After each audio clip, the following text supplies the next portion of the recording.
בעבר הרחוק, עוד לפני בריאת העולם, היה מלך.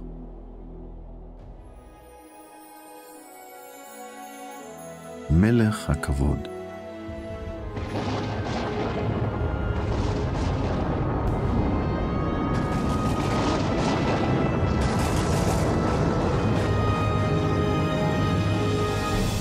המלך הזה היה בגדולתו מעל ומעבר לכל אחד, או כל דבר שאתה או אני יכולים לדמיין.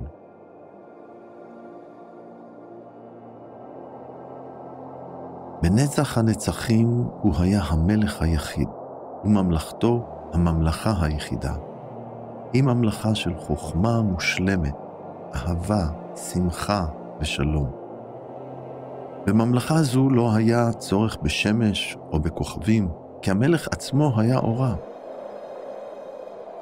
בעוד שממלכה הזו הייתה חסרת גבולות בשטחה, היא הייתה מוגבלת בנתינים שלה. יש האומרים שלמלך לא היו נתינים כלל, או שכן? אחת התעלומות המוקדמות של המלך הייתה שגם כאשר הוא לבדו היה קיים, הוא לא היה לעולם לבד. עם זאת, הוא רצה לחלוק את חייו עם יצורים תבוניים אחרים. לכן המלך הטוב והחכם הזה ברא מדינה שמימית ואכלס אותה במיליוני ישויות רוחניות חכמות מאוד המכונות מלאכים. הוא הכיר כל אחד מהם בשם והוא רצה שגם הם יכירו אותו. החיים לצד המלך היו הרפתקה אחת גדולה. אבל המלך רצה משהו מעבר למלאכים. הוא יצר תחום של זמן, מרחב וחומר, יקום מטריף עם כוכב לכת נוצץ שיהפוך לבית ליצורים מדהימים המכונים בני אדם.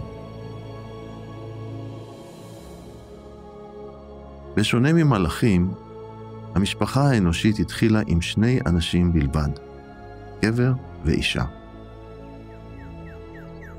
בדומה למלאכים, המלך רצה לחלוק גם איתם את חייו. אבל משהו קרה, משהו נורא. קרה משהו נורא. מרד פרץ בממלכה. קודם בשמיים, ואחר כך בארץ. מלאך מורד תפס את השלטון בכדור הארץ באמצעות לכידת בני האדם. אבל המלך לא הופתע. עמוק בתוך ליבו של המלך נרקמה תוכנית הצלה כה נפלאה, כה מסתורית, כה מיוחדת, כה מרחיקת לכת, שידרשו לו אלפי שנים כדי להגשים אותה. לא יכולנו לצפות לפחות מזה ממלך נצחי, נכון? לזמן אין משמעות בעיניו.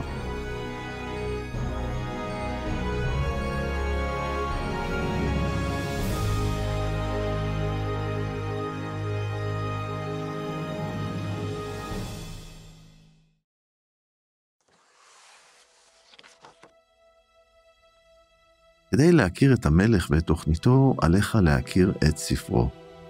במשך יותר מ-1500 שנים בחר המלך ב-40 אנשים שיתעדו את הסיפור ואת המסר שלו. אנשים אלה נקראו נביאים. המלך אמר להם מה לכתוב, והם כתבו על מגילות שאותן יעתיקו, יפיצו וישמרו לדורות הבאים. למרות שרוב הנביאים מעולם לא הכירו זה את זה, כתביהם מספרים סיפור ומסר אחד עקבי. כתבי הנביאים נקראים כתבי הקודש. ללא הכתובים היינו יכולים רק לנחש מאיפה באנו, מדוע אנחנו כאן ולאן אנחנו הולכים. כדי לקבל תשובות נכונות, אנחנו צריכים את ספרו של המלך. לפני 3,500 שנים נתן המלך השראה לנביא בשם משה לכתוב, לא על הלחם לבדו חי האדם, כי אם על כל מוצא פי אדוני. היום דברי המלך אסופים בספר אחד, בכתבי הקודש. המשמעות של המילה קדוש היא טהור או מופרד מכל השאר. כתבי הקודש הם ספר או אוסף ספרים. כתבי הקודש הם רב מחר והספר הכי מתורגם בעולם. אלפי מגילות פפירוס ואור מוכיחות שהוא הטקסט השמור ביותר מכל הטקסטים העתיקים. לכתבי הקודש שני חלקים עיקריים. החלק הראשון הוא הברית הישנה, תורה, תהילים וכדומה. בחלק הזה המלך מנבא את תוכניתו. החלק השני הוא הברית החדשה, בשורות, מעשי השליחים וכדומה. בחלק הזה המלך מגשים את תוכניתו. ברית פירושה חוזה או הסכם. הברית הישנה מנבאת את מה שתכנן אלוהים לעשות. הברית החדשה מתעדת את התגשמות תוכניתו. רק אלוהים יכול לקבוע מה יקרה בעתיד. ההבדל בין הברית הישנה לחדשה הוא בכך שבברית הישנה המלך הגדול שלח לך מכתבים ותמונות, ובברית החדשה המלך בא לבקר אותך באופן אישי. כתבי הקודש הגיעו בראשונה למזרח התיכון, לאפריקה, לאסיה, באירופה, ומאוחר יותר לאמריקה ומחוצה לה. הנביאים הגיעו ממזרח התיכון, אבל הסיפור והמסר שכתבו מיועדים לכל העמים, לכל משפחה, לכל אדם. לך.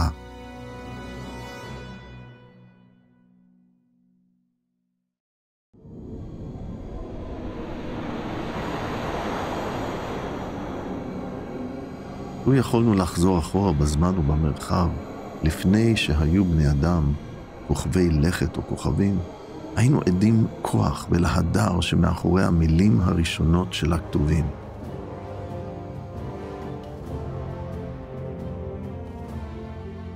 בראשית ברא אלוהים את השמיים ואת הארץ. היום אנשים רבים חושבים שהעולם ופלאיו נוצרו בנפרד מבורא כל חכם. אבל התיאוריות שלהם לא מסבירות כראוי את התכנון המורכב ואת העקביות שבסדרי העולם.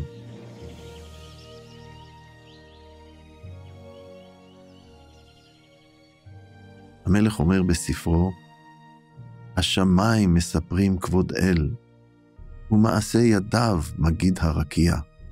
אם מדברים על הידיים, הסתכל על שלך, תסובב הגודלים, נסה להחזיק ספר, מטאטא או פטיש, ללא האגודלים. שים לב לציפורניים ולמפרקים ולאור, חשוב על הדברים החשובים שאתה עושה בעזרת הידיים שלך.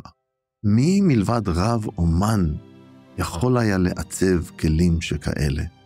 איזו חוכמה וכוח נדרשים כדי לברוא מיליארד גלקסיות? או לברוא תא חי על חלקיו המורכבים? או לרקום יחד את הקשרים המפותלים והמיקרוסקופיים שבתא עם הקודים הגנטיים שהופכים אותך למי שאתה? לפני בערך 3,000 שנה, נביא ומלך בשם דוד כתב, כי אתה קנית כליותיי, תסוכני בבטן אמי, עודך על כנוראות נפלאתי. היית רוצה לפגוש את האחד שיצר אותך? האם תרצה לחיות לנצח עם הבורא והאדון של הגלקסיות? זה אפשרי. הוא גילה את עצמו. הוא רוצה שתכיר אותו. הוא רוצה שגם משפחתך והקהילה שבה אתה חי יכירו אותו. הוא מזמין אותך להבין את תוכניתו, לחוות את אהבתו, לראות את גדולתו, לציית לו ולחיות לכבודו. אבל הוא לא יכריח אותך להיות שלו. הרי הוא לא רק מלך, הוא המלך. מלך הכבוד. זהו סיפורו.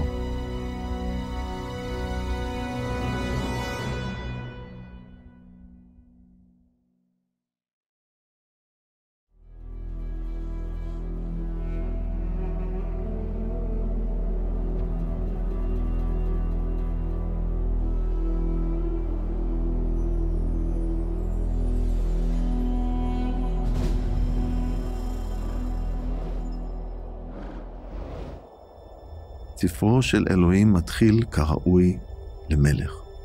הוא מספר לנו את מה שהוא רוצה שנדע ולא מעבר. בראשית ברא אלוהים את השמיים ואת הארץ.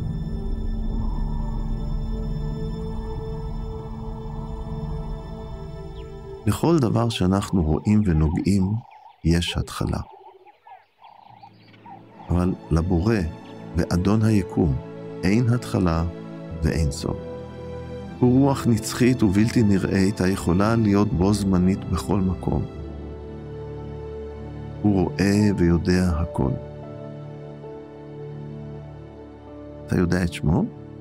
לאלוהים שמות רבים, אבל השם המוכר מכל הוא אדוני. בעברית שמו יהובה, שפירושו אהיה אשר אהיה, או בפשטות אני הוא.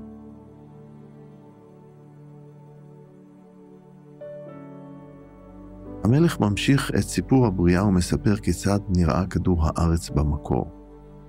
הארץ הייתה ריקה וחסרת צורה, חושך שרר על פני מים קדמוניים, ועל פני המים ריחפה רוח אלוהים. הגיע הזמן להכין את העולם לאנשים. אלוהים אמר, יהי אור, והיה אור. ראה אלוהים כי טוב האור, והבדיל בין האור לבין החושך. אלוהים קרא לאור יום, ולחושך קרא לילה. היה ערב והיה בוקר, יום אחד.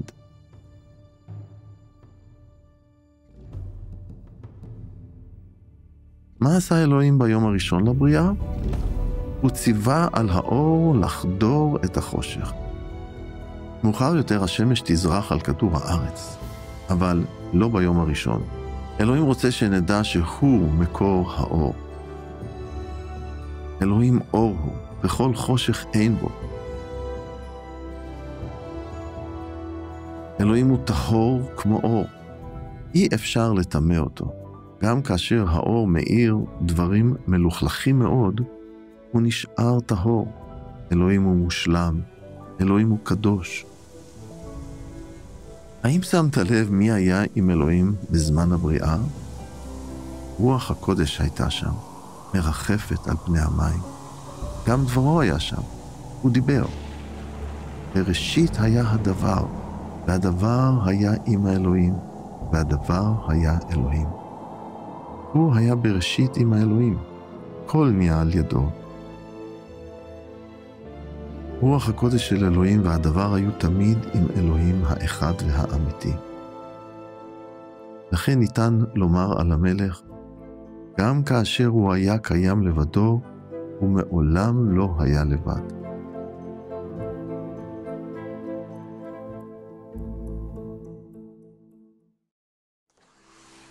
ב6 ימים מסודרים ברא המלך עולם יפה ונפלא. אלוהים פשוט דיבר, והופיעו דברים מופלאים שתוכננו בשלמות. ביום הראשון אמר אלוהים, יהי אור, והיה אור. ביום השני ברא אלוהים את האטמוספירה של כדור הארץ, את השמיים הכחולים שאנו רואים, ואת האוויר הבלתי נראה שאנו נושמים. אלוהים תכנן את השמיים כך שיכללו שילוב מושלם של גזים, תומכי חיים, כמו חמצן וחנקן. ביום השלישי אמר אלוהים, תיראה היבשה, וכך היה. אז אמר אלוהים, תצמיח הארץ צמחייה.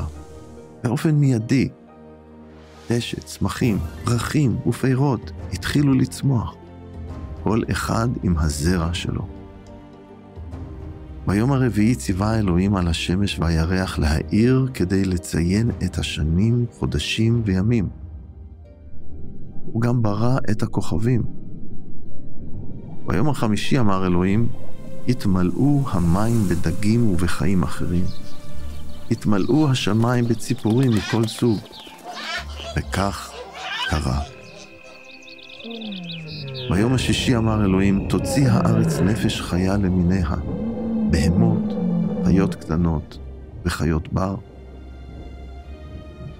אלוהים ברא כל יצור חי, כך שיוכל להוליד צאצאים מאותו סוג ולדאוג להם.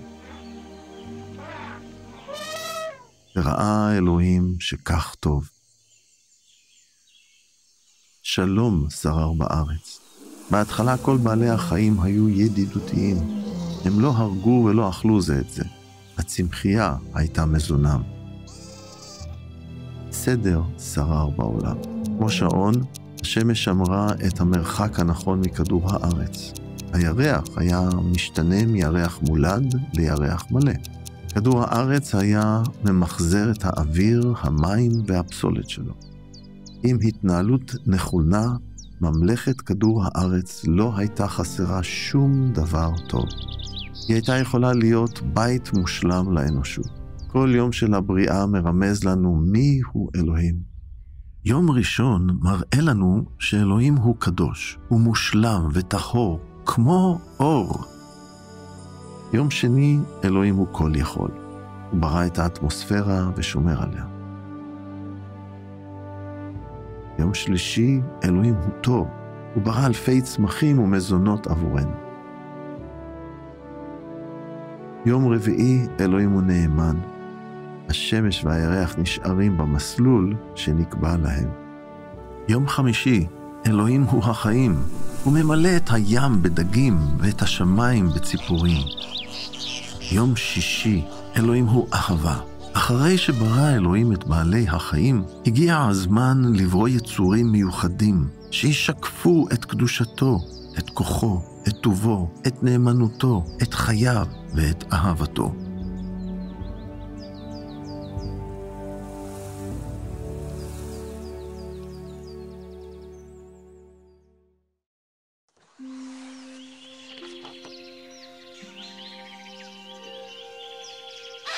ביום השישי לבריאה אמר המלך בתוך תוכו, אלוהים רוח הקודש והדבר. נעשה אדם שיהיה דומה לנו וישלוט בכל הארץ ובכל היצורים.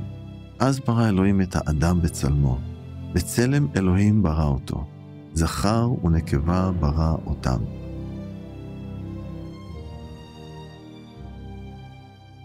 כאשר כתבי הקודש אומרים שאלוהים ברא בני אדם בצלמו, אין הכוונה שאלוהים הוא בדיוק כמונו. המשמעות היא שעלינו לשקף את טבעו ואת אישיותו. כפי שעל מטבעות רומים הוטבעה דמותו של הקיסר, כך צלם אלוהים הוטבע על האנושות. הגבר והאישה הראשונים נבראו עם יכולת לחשוב, לאהוב ולדבר בדומה לבוראם, כדי שהם יוכלו ליהנות ממערכת יחסים קרובה איתו. בני אדם לא נבראו כדי להיות עבדי אלוהים, אלא ידידיו. בבריאת בני האדם בצלמו, נתן להם אלוהים שלטון. על בני האדם היה לדאוג לכדור הארץ ולשלוט עליו עבור אלוהים, לגלות את סודותיו ולהשתמש בחוכמה במשאביו. יכולות אלה מבדילות את האנושות מממלכת החיות. אלוהים נתן לבעלי החיים שני מימדים, גוף ונפש. לבני האדם נתן אלוהים 3 מימדים, גוף, נפש ורוח. אלוהים יצר את האדם מאפר האדמה ונפח באפו נשמת חיים. והאדם היה לנפש חיה. הגוף היה רק בית או משכן שלתוכו נשף אלוהים את נשמתו ורוחו של אדם. הנפש היא בינתו האישית של אדם. רגשותיו ורצונו, המאפשרים לו לחשוב, להרגיש ולבחור. הרוח חיברה את האדם לאלוהים. בעוד שהגוף צייד את האדם להתחבר לעולם הנראה לעין, הרוח ציידה אותו להתחבר לאלוהים הבלתי נראה. האדון רצה שבני האדם יכירו אותו. בני האדם יהיו אוצרו המיוחד של אלוהים. מאחר שיצר את בני האדם, הוא לא היה רק בוראם, אלא גם אדונם. אלוהים קרא לאיש הראשון אדם, כלומר, בא מן האדמה. מאוחר יותר יצר אלוהים את האישה הראשונה, אבל לפני כן היה צריך לעשות כמה הכנות. אדם היה צריך בית ועבודה. אלוהים ברא את האדם הראשון מאפר ונשף לתוכו חיים. הוא נטע גן בעדן אי שם במזרח התיכון, כמקום משכן לאדם. נהר צלול כבדולח זרם בגן. אדוני אלוהים הצמיח מן האדמה כל מיני עצים יפים למראה וטובים למאכל. בתוך הגן צמחו גם עץ החיים ועץ הדעת טוב ורע. אדוני אלוהים לקח את האדם ושם אותו בגן עדן כדי לעבוד אותו ולשמור עליו.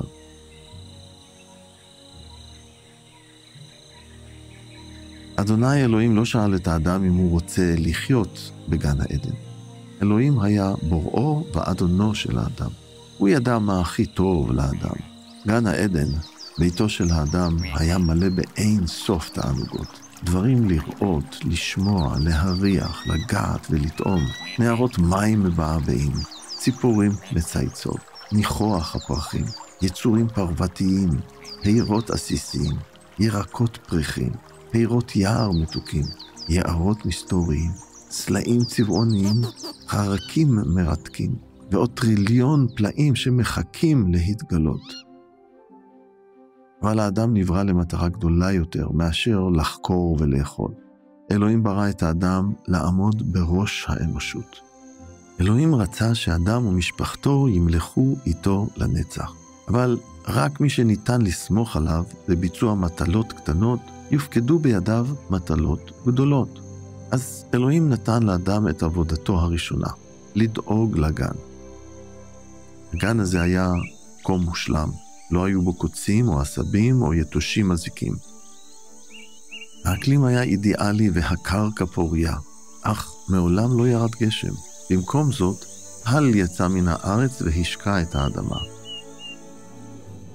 אלוהים נתן לאדם עבודה נוספת, לתת שמות לחיות. האדון הביא את היצורים החיים אליו כדי לראות כיצד יקרא להם. תאר לעצמך את התמונה.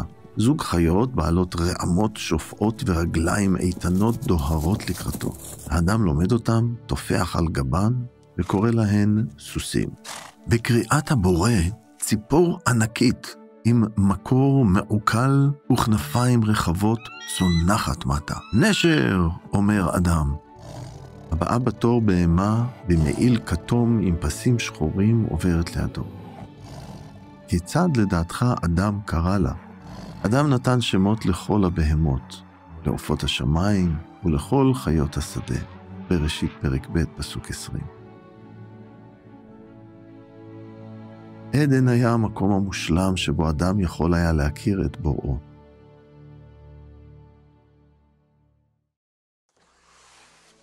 הגיע הזמן לבחון את אדם. מלכתחילה אלוהים ואדם היו חברים, אבל היה צריך להעמיד את החברות הזאת במבחן.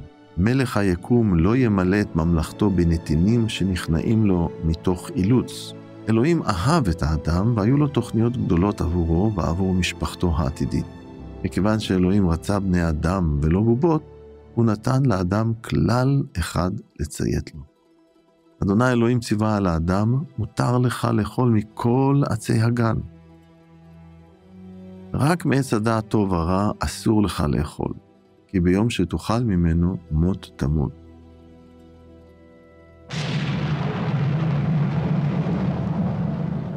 זו לא הייתה פקודה קשה. אדם רשאי לאכול מכל פירות הגן, מלבד הפרי האחד. בציות לחוק הפשוט הזה, אדם היה מראה שהוא סומך על בוראו, שיודע מה הכי טוב בשבילו. מה אמר אלוהים שיקרה לאדם אם הוא יפר את החוק הזה? האם אלוהים אמר לאדם שאם יאכל מהפרי האסור, עליו להתחיל לעשות טקסים דתיים, לצום, לתת נדבה, ללכת לכנסייה, לבית כנסת או למסגד ולנסות לעשות מספיק מעשים טובים כדי לאזן את מעשיו הרעים? זה מה שאמר אלוהים? לא, זה לא מה שאמר אלוהים. אלוהים אמר לאדם, כשתאכל ממנו, מות תמות. אי ציות לחוק אלוהים נקרא חטא. העונש על הפרת החוק של אלוהים הוא מוות. המלך מכנה זאת בספרו חוק החטא והמוות. החוק של המלך אומר שיש להעניש חטא במוות. מוות פירושו הפרדה. אם אדם יפר חוק אחד של אלוהים, הוא יהפוך לענף שבור שמתחיל להתייבש ולמות ברגע שמפרידים אותו ממקור החיים שלו. אם יחליט האדם לעשות כרצונו במקום לעשות את מה שאמר לו מלך היקום, הוא יתמרד נגד אלוהים. זה יהיה חטא. חטא ישים קץ לחברות בין אדם לאלוהים. חטא יגרום לגופו של אדם להזדקן ולמות. חטא יפריד לנצח את רוחו, נפשו וגופו של אדם מאלוהים. חטא הורג.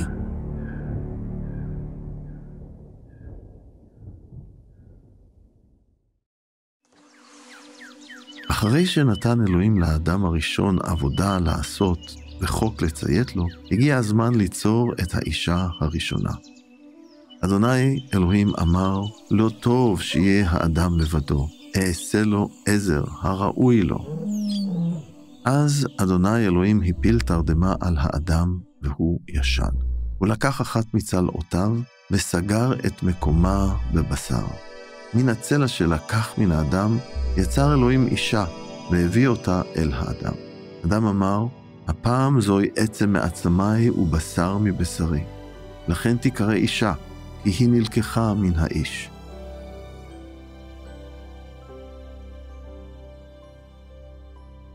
שמת לב מי ביצע את הניתוח הראשון? ומי ארגן את הניסויים הראשונים? כן, זה היה אלוהים. אישה פירושה באה מתוך האיש. אחר כך אדם קרא לאשתו חווה, כלומר, אם כל חי.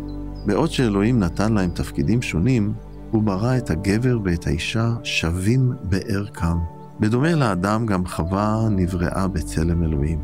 גם היא נבראה כדי להכיר את בוראה, אדונה, לשקף את אופיו וליהנות לנצח ממערכת יחסים מאושרת איתו. ראה אלוהים את כל מה שעשה, והנה טוב מאוד, והיה ערב והיה בוקר, היום השישי. ביום השביעי סיים אלוהים את המלאכה שעשה, ושבת מכל מלאכתו. מדוע נח אלוהים ביום השביעי? כי הוא סיים את עבודתו. בבריאת העולם שלנו ב6 ימים, ובמנוחה ביום השביעי, קבע אלוהים ששבוע יהיה בין 7 ימים. מחזור עבודה, מנוחה, שעדיין נהוג ברחבי העולם. אדוני אלוהים דאג לאדם וחווה כאבא חכם ואוהב. בכל ערב הוא בא לגן, התהלך לצידם ושוחח איתם. היה להם נוח בנוכחותו, והם היו מאושרים. אדם ואשתו היו ערומים, ולא חשו בושה. תאר לך עולם מושלם, שחי בו זוג מושלם, בחברות קרובה עם בוראם המושלם. כך היו הדברים בהתחלה. מה השתבש?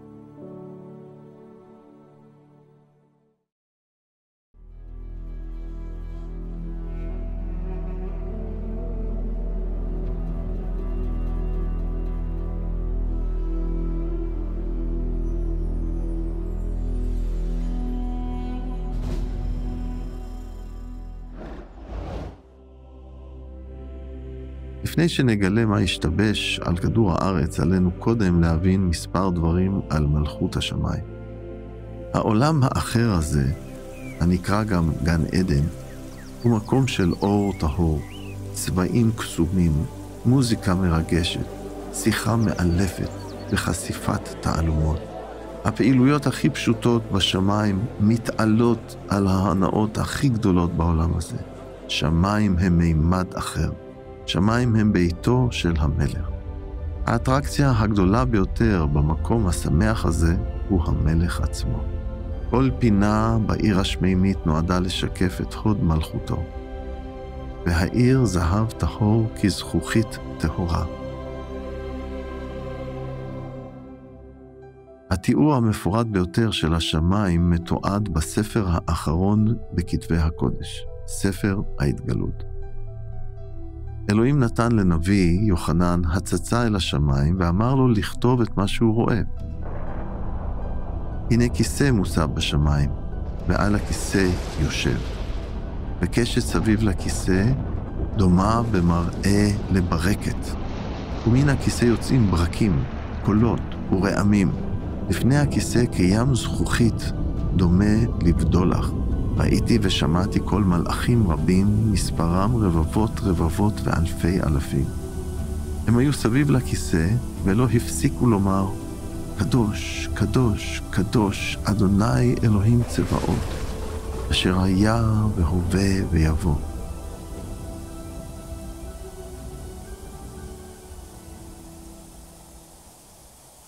מלאכים הם שליחים או משרתים. מלאכים הם ישויות רוחניות. בדומה לבוראם, המלאכים הם בלתי נראים לבני אדם, אלא אם נשלחו למשימה ועליהם להיראות. מלך השמיים ברא מלאכים לפני שברא בני אדם. בספרו הוא אומר לנו, ויריעו כל בני אלוהים, בשעה שראו אותו בורא את העולם. אלוהים נתן למלאכים יכולת לדעת, לציית, להלל ולשרת אותו לנצח. המלאכים לא היו עבדים של אלוהים. אלוהים לא אילץ אותם להיכנע לו, בדיוק כפי שעשה עם בני האדם. הוא רצה משרתים שישרתו אותו ברצון ובשמחה. כתבי הקודש מספרים על מלאך אחד שהיה בדרג גבוה. לא נתן אלוהים תבונה רבה, יופי וכוח. אם אתה מכיר את הסיפור של המלאך הזה, אז אתה יודע מאיפה בא הרוע.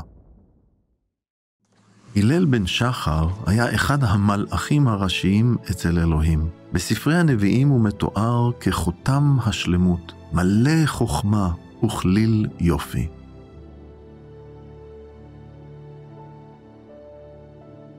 הלל בן שחר החל להתפעל מעצמו במקום להתפעל מבוראו ומלכו הגדול. בפעם הראשונה, דבר נברא התגאה בעצמו. מסונבר מיופיו ומחוכמתו, הוא שכח מי ברא אותו.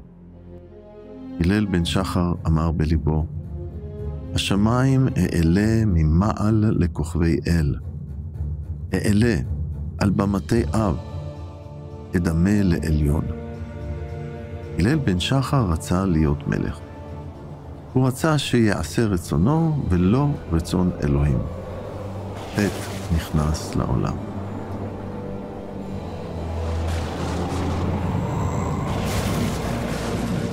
הלל בן שחר שכנע שליש מן המלאכים להצטרף למרד.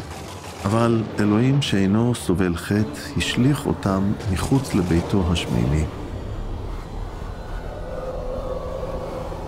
שמו של הלל בן שחר שונה לשטן, כלומר המאשים. הוא גם מכונה הרמאי. המלאכים הרעים מכונים שדים. אלוהים הכין מקום חשוך וסודי, בית סוהר לשטן ולשדים שלו. המקום ההוא נקרא גהנום, ואגם האש. זה מקום של הפרדה נצחית מאלוהים, מקום שבו המורדים לא יגרמו יותר צרות. יבוא יום שבו השטן וכל השדים שלו יהיו כלואים לנצח בבית הסוהר ההוא, אבל הם לא כולם עדיין שם. אז לאן הלכו כל הרוחות הרעות האלה, אחרי שאלוהים השליך אותם החוצה? הם עברו לאטמוספירה של כדור הארץ. שם ארגן השטן את המלאכים שלו לפי דרגות. אם הוא לא הצליח לשלוט בשמיים, אז הוא ישלוט על כדור הארץ. לכן כתבי הקודש מכנים את השטן השר אשר לו השלטון בספירת הביניים, והוא הרוח הפועלת עתה בבני המרי. השטן והשדים שלו בלתי נראים עבורנו, אבל הם אמיתיים. בעוד שאיננו יודעים כיצד הם נראים, אנחנו כן יודעים שמטרתם היא אפלה ומרושעת. הם השתמשו בכל מיני תחבולות כדי לגרום לאנשים להצטרף לממלכת החושך והאבדון שלהם. שום דבר לא יעצור אותם כדי להרוס אותך. השטן מתחפש למלאך האור. אויביכם השטן משוטט כאריה שואג, ומחפש לו לטרוף מישהו.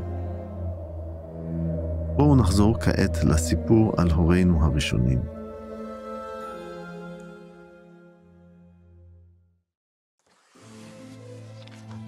החיים של אדם וחווה היו מלאי הרפתקה ומטרה.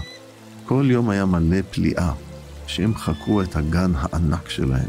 דאגו ליצורים החיים ולצמחים, וטעמו מן המאכלים. כל ערב היה נפלא עוד יותר, כי בוראם, אדונם, כיבד אותם בביקור אישי. הם מאוד אהבו להתהלך ולשוחח איתו. האיש ואשתו היו מאושרים בביתם בגן. אבל השטן לא שמח. הוא שנא את אלוהים ושנא את שני היצורים האלה ששיקפו את צלמו. אז השטן, שנכשל לכבוש את ממלכת השמיים, זמם להשתלט על ממלכת כדור הארץ. לו רק היה מצליח לגרום לאדם, ראש המין האנושי, לבחור להפר את החוק של אלוהים.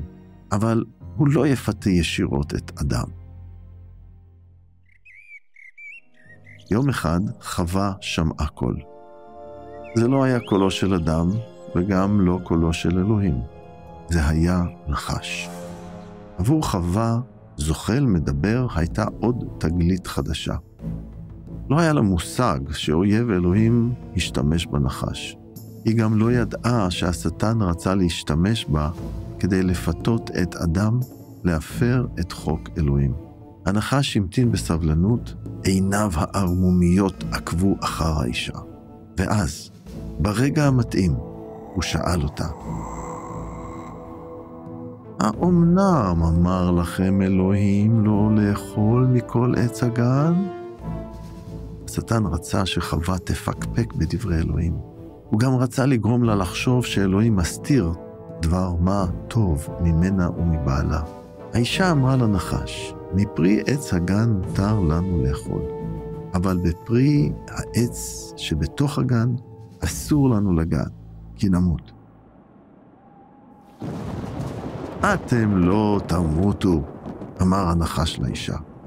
אלוהים יודע שביום שתאכלו מפרי העץ ייפקחו עיניכם, ותהיו כמו אלוהים, יודעי טוב ורע.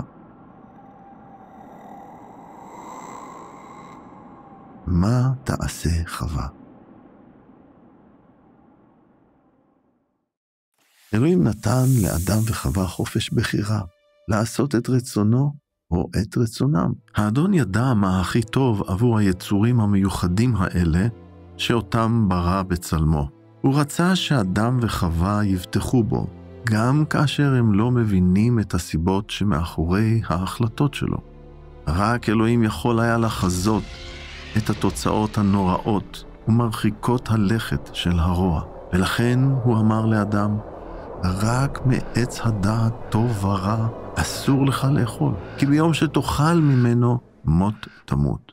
כעת הנחש אמר לחווה, אתם לא תמותו.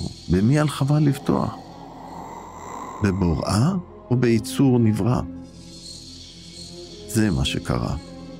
שראתה האישה שהעץ טוב למאכל, שתאווה הוא לעיניים ורצוי כדי להחכים, לקחה מהפרי ואכלה. היא גם נתנה אותו לאיש שאיתה, וגם הוא אכל. חווה אכלה, אדם אכל. חווה אכלה מהפרי האסור כי השטן הערים עליה. אדם אכל כי הוא בחר במתכוון ללכת בדרכו במקום בדרך אלוהים. במקום לציית לבורא הקדוש והאוהב, האנושות נכנעה לאויב. הורינו הראשונים חטאו.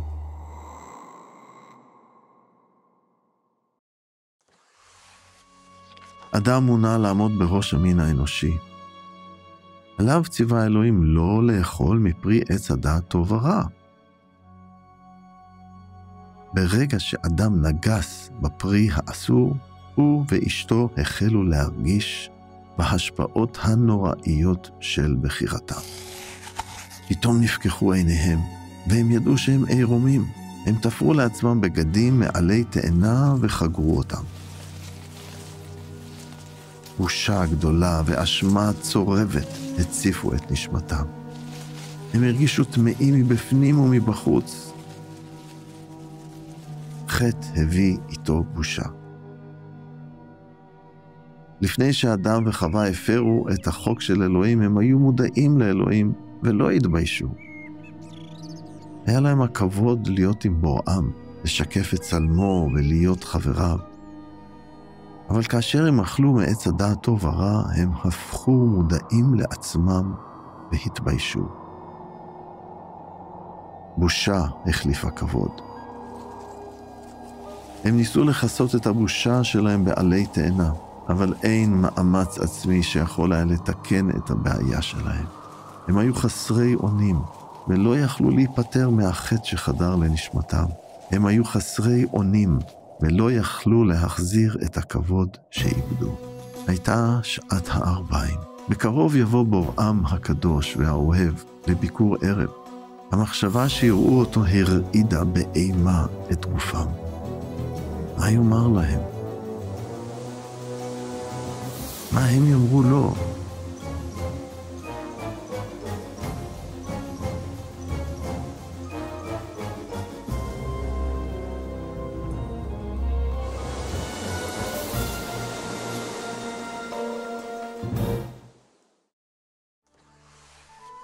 לפני שהאמרו את פי אלוהים, אדם וחווה שמחו לראות את בוראם, חברם, בכל פעם שבא לבקר אותם. כעת הם פחדו. פתאום שמעו אדם ואשתו את קול אלוהים שהתהלך בגן לפנות ערב, כשהרוח נושבת, והתחבאו מפניו בין עצי הגן. אדם וחווה ניסו להתחבא מבוראם כמו ילדים לא צייתנים, שמנסים להסתתר מהוריהם. אבל אדוני אלוהים קרא לאדם, היכן אתה? הוא השיב, שמעתי את קולך בגן ופחדתי, כי עירום אני, לכן התחבאתי. אלוהים אמר, מי אמר לך שאתה ערום? האם אכלת מהעץ שציוויתי עליך לא לאכול ממנו? אדם אמר, האישה שנתת להיות איתי, היא שנתנה לי מהעץ, ואכלתי. אז אמר אלוהים לאישה, מה עשית? האישה ענתה, הנחש הוליך אותי שולל ואכלתי. מדוע אדם וחווה רצו להתחבא מאלוהים? כי הם חטאו. מדוע הם האשימו אחרים על חטאם? כי הם התביישו. אדם וחווה לא שיקפו יותר את צלמו הקדוש של אלוהים. במקום לשקף את קדושתו ואהבתו של בוראם, הם שיקפו כעת את מרדנותו וגאוותו של השטן. הזוג הראשון הפך להיות כמו ענף שנשבר מעץ חי. החטא שלהם גרם לפירוק הקשר עם מלך היקום. החטא שלהם הפריד אותם ממקור החיים הנצחיים. הם מתו מבחינה רוחנית. מבחינה פיזית, הם היו עדיין חיים, אבל תהליך ההזדקנות החל. כוח המוות פלש לגופם. ומה הייתה הסיבה לכל המוות וההרס הזה? חטא.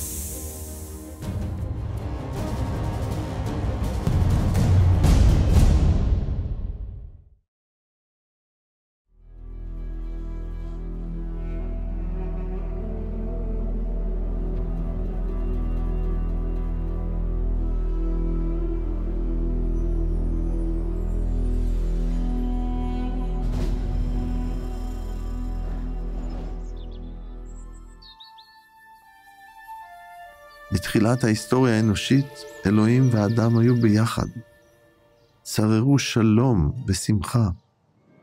אחר כך, אדם הפר את חוק אלוהים.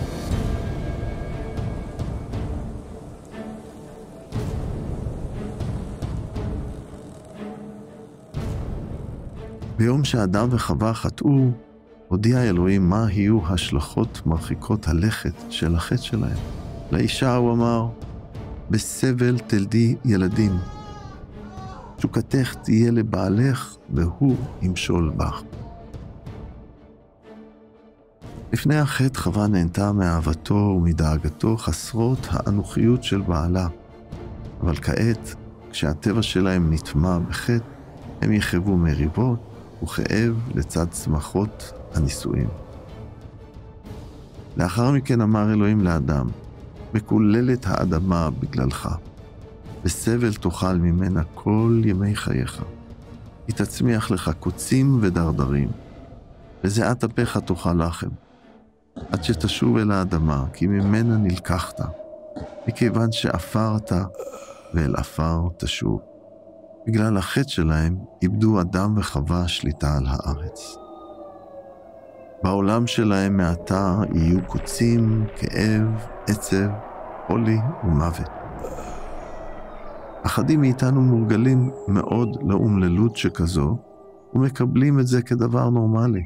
אבל האם בתכנונו המקורי של אלוהים, שיח ורדים ריחני כלל קוצים מרושעים? או שפלא הלידה תכלול כאב עז? או שאלה שנבראו בצלם אלוהים יזדקנו וימותו? לא. אלוהים לא תכנן את הבריאה המקורית כך שתילחם נגד עצמה. אלוהים קילל את העולם בגלל חטאו של אדם. האנושות חטאה ועל האנושות למות. חוק החטא והמוות דרש זאת. מוות הוא הפרדה. חטא יוצר 3 הפרדות נוראיות. 1. מוות רוחני. רוחו של אדם הופרדה מאלוהים. 2. מוות פיזי. רוחו של אדם ונפשו הופרדו מגופו. 3. מוות נצחי. רוחו ונפשו בגופו של אדם הופרדו לנצח מאלוהים אל תוך אגם האש. אדם לא יכול היה להושיע את עצמו מקללת החטא. האם הייתה תקווה כלשהי?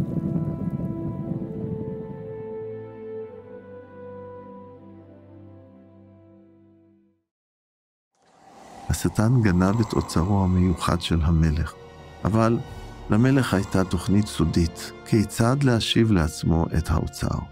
מחיר הכופר שהמלך תכנן לשלם היה גבוה לאין שיעור. לא שדים ולא בני האדם יבינו את תוכניתו, עד שתמומש. ביום שבו לחד השטן את המין האנושי, אמר לו אלוהים, כיוון שעשית זאת, מקולל אתה מכל הבהמות ומכל חיות השדה.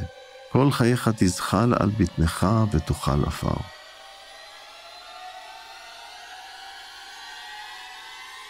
אלוהים ברא נחשים, היו להם רגליים.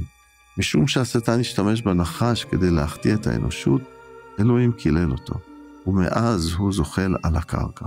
הידעת שלפיתונים ולמקבצי בועה יש גבשושיות זעירות מתחת לאור, היכן שהיו להם פעם רגליים? בהפיכת הנחשים לבעלי החיים הנחותים ביותר, נתן אלוהים תזכורת חזותית לאנושות, שבבוא העת הוא ימחץ את הנחש הקדמוני הנקרא מלשין ושטן, המטעה את כל תבל. אז אמר אלוהים לשטן שהשתמש בנחש, ושנאה אשים ביניך ובין האישה, ובין הצאצא שלך לבין הצאצא שלה. הוא יכה בראשך, ואתה תכה בעקבו. זו הייתה הראשונה מבין נבואות רבות שדרכן יגלה אלוהים, לאט לאט, את תוכניתו הסודית, לישועת האנשים מהשטן, מהחטא ומהמוות. אבל המלך קידד את הנבואה כדי להסתיר את תוכניתו מהשטן ומחסידיו. אלוהים הבטיח לשלוח לעולם מושיע, זרע האישה. למושיע תהיה אם אנושית, אבל לא אב אנושי. הוא יהיה המשיח, כלומר הנבחר. השטן יכה בעקב המשיח, אבל המשיח ימחץ את ראש השטן. מה המשמעות של כל זה? בהמשך יבהיר זאת המלך. אך לעת עתה נתן אלוהים לאדם וחווה קרן של תקווה. אלפי שנים מאוחר יותר, אחד מנביאי המלך יכתוב, העם ההולכים בחושך ראה אור גדול. על מה תהרה ותלד בן ותקרא לו עמנואל. אלוהים עמנו. המלך יפדה את אוצרו המיוחד. אבל באיזה מחיר? אתה זוכר מה עשו אדם וחווה אחרי שאכלו מהפרי האסור? הם עשו לעצמם כיסוי מעלי תאנה. האם הכיסויים שלהם גרמו להם להרגיש בנוח בנוכחותו של בוראם השופט? לא. הם הרגישו בושה ואשמה. לא הייתה להם דרך להצטדק לפני אלוהים. אז אלוהים עשה משהו למענם. אדוני אלוהים עשה עבור אדם ואשתו בגדים מאור והלביש אותם. מי היה הראשון להקריב בעל חיים? אלוהים. האדון הרג מספר בעלי חיים, הכין בגדים מאור והלביש את אדם וחווה. באמצעות מעשה זה לימד אותם אלוהים כמה שיעורים בסיסיים על צדקתו, רחמנותו וחסדו. בוא נחשוב על 3 מילים חשובות אלה. צדק. הסתכל על החיות המתות. מדוע אלוהים הקריב אותם? הוא עשה זאת כדי להראות לאדם וחווה שיש לקיים את חוק החטא והמוות. יש להעניש את החטא שלהם במוות. זהו צדק. רחמים, הסתכל על אדם וחווה. האם אלוהים המית אותם? לא. אלוהים המית חיות במקומם. זאת הייתה דרכו של אלוהים להעניש את החטא שלהם מבלי להעניש אותם. אלה הם רחמים.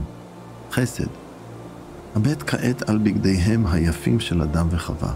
האם שני מפרי החוק האלה היו ראויים למתנה הזאת? לא. אבל אלוהים נהג בהם באדיבות, כאשר הלביש אותם באור החיות המוקרבות. זהו חסד. בגלל מעשה זה של אלוהים, אדם וחווה שמחו שוב להיות עם אלוהים. אדם של בעל החיים כיסה את חטאם. לאדם וחווה הגיע למות באותו היום, אבל בעלי חיים תמימים מתו במקומם.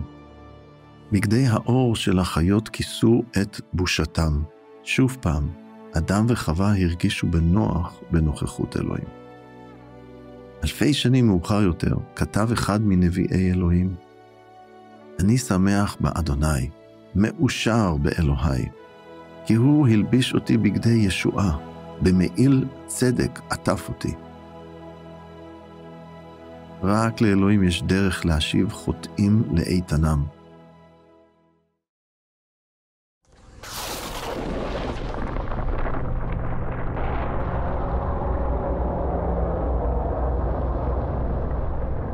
גורלם של המלאכים המורדים נגזר כאשר אלוהים גירש אותם מן השמיים. לישויות רוחניות אלה, שחיו באור הבוהק של השמיים, לא היה תירוץ לחטא שלהם. אבל לבני אדם שנטמעו בחטא, הכין האדון תוכנית השבה לעצמו, אם רק יבטחו בו. עם זאת, לחטא יש תוצאות. כפי שאלוהים גירש את הלל בן שחר ומלאכיו המרושעים מגן עדן השמימי, כך גירש כעת אלוהים את אדם ואת אשתו מגן עדן ארצי.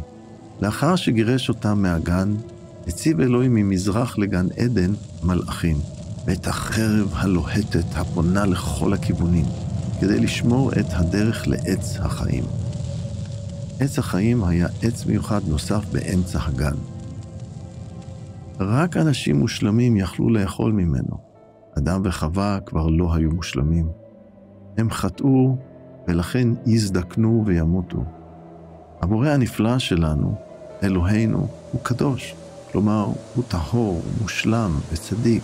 בגלל טבעו הקדוש וחוקיו הקדושים של אלוהים, הוא חייב להעניש על חטא במוות, הפרדה ממקור החיים. יש החושבים שאלוהים כה נפלא שהוא יכול להתעלם מהחוקים שהוא עצמו קבע. תאר לעצמך אולם משפט שבו השופט מסרב לאכוף את חוקי המדינה. היית אומר ששופט כזה הוא נפלא?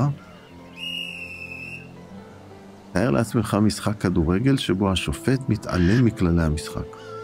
האם תגיד שהשופט הוא טוב או רע? השטן רצה שחווה תאמין שהבורא שלה לא יאכוף את חוקיו, שהוא לא יעניש את פורעי החוק במוות. אבל מלך בשופט היקום הצדיק תמיד מקיים את דברו. אלוהים הוא גדול, אתה יכול לפתוח בו.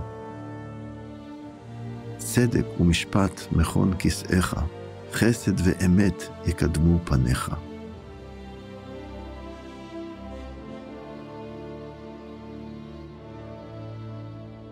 תנסה לפתור את החידה הבאה. מה יכולים לעשות השטן ובני האדם שאדוני אלוהים איננו יכול? הנה תשובתו של אלוהים עצמו. וחסדי לא אפיר, לא אשקר באמונתי, ומוצא שפתיי לא אשנה.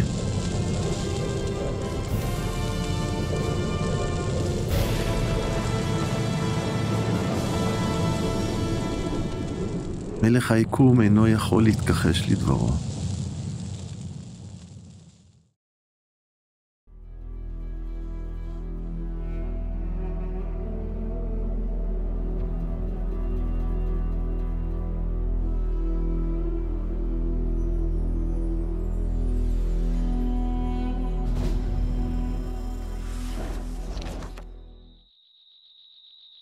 מחוץ לגן העדן, העולם עדיין היה מקום יפה.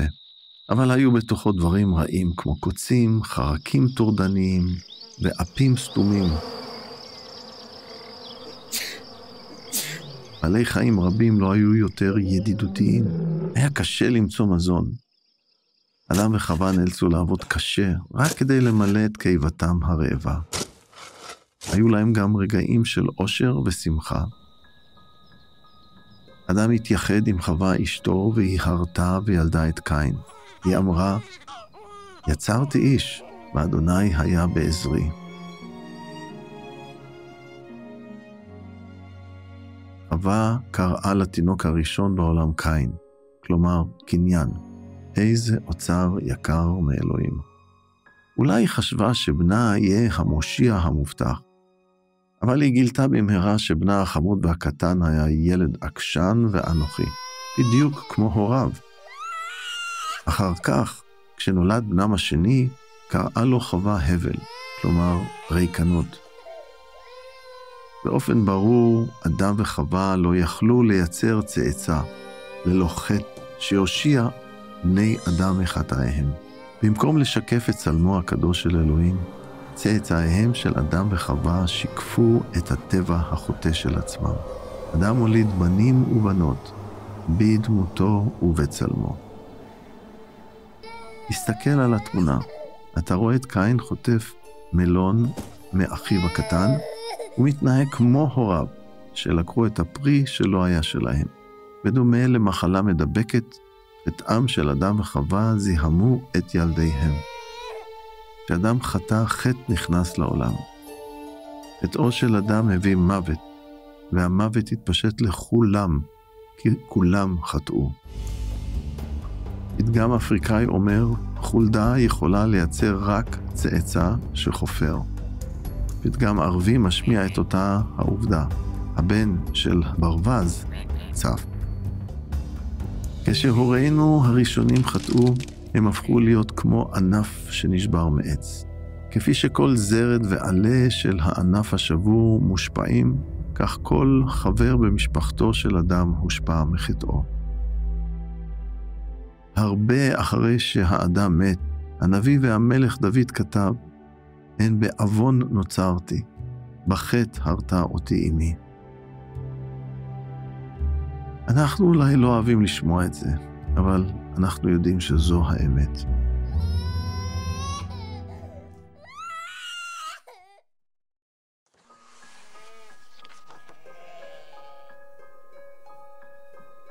לאדם וחווה היו הרבה בנים ובנות, אבל הכתובים מתמקדים בסיפור שני בניהם הראשונים. הבל היה רועה צאן, וקין עובד אדמה. גם קין וגם הבל עבדו היטב. שניהם ידעו על הבורא שלהם. שניהם רצו שאלוהים יקבל אותם ואת עבודת האלוהים שלהם. לשניהם הייתה אותה הבעיה, חטא. לא רק ששניהם נולדו חוטאים, אלא שהם גם חיו כמו חוטאים. בכל יום הם חשבו, דיברו והתנהגו בדרכים שלא שיקפו את טבעו הטהור והאוהב של אלוהים. מלך היקום מכנה זאת בספרו חטא. כולם חטאו. אין איש שעומד בסטנדרט שדורש אלוהים. האם הייתה דרך שבה יכול היה אלוהים לסלוח לקין והבל ולהכריז עליהם צדיקים בעיניו? כן, אבל המחיר יהיה מאוד מאוד גבוה. אין סליחת חטאים בלי שפיכת דם. החוק הבלתי ניתן לשבירה של היקום, חוק החטא והמוות, חייב להיות אכיף. יש להעניש את החטא במוות. זו הסיבה שאלוהים דרש לשלם במוות על מנת לסלוח על חטא. לחוטא הגיע למות, אבל אלוהים קיבל בתמורה דם של בעלי חיים מסוימים. למשל, שא. השא שהוקרב לא יכול היה להיות חולה או פצוע או מלוכלך. הוא היה צריך להיות בריא וטהור. צריך היה להיות שא מושלם. השא יישחט וישרף. הוא ימות במקום החוטא האשם. השא יהווה תחליף החוטא.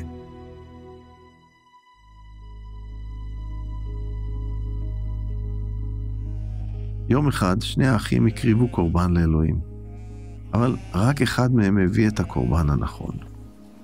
בחלוף הזמן הביא קין מפרי האדמה כקורבן לאלוהים. אבל הבל הביא מבכורות צאנו, מן החלקים השמנים של בני הצאן. איזה קורבן לדעתך קיבל אלוהים?